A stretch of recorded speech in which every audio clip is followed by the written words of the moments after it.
宜兰中研院昨昏是宣布讲要和宏基公司签 MOU， 要利用 mRNA 的制定平台做伙研发个人化的癌症预防剂，希望会当降低癌症患者治疗好势了后，佫生癌的复发的死亡率。台湾接发生的几啊种癌症，拢是开发的重点。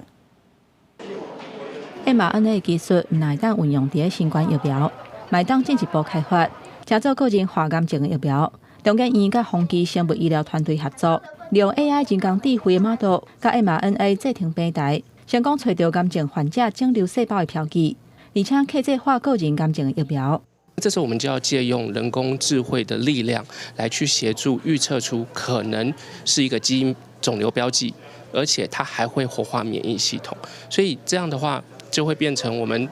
光是找这个标记就要客制化的去寻找。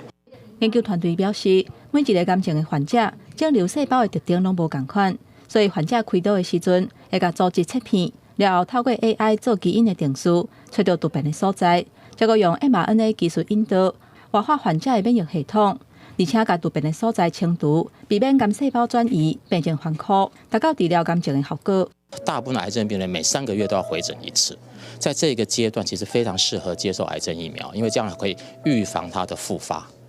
所以它最大的作用，而且最大的市场应该会是预防病人的复发。中研院强调讲，未来会建立台湾基因控原资料库，做出个人化癌症治疗疫苗，降低患者癌症反复的死亡率。亲像台湾接看到的血栓癌、大肠癌等等，嘛会开始来研发。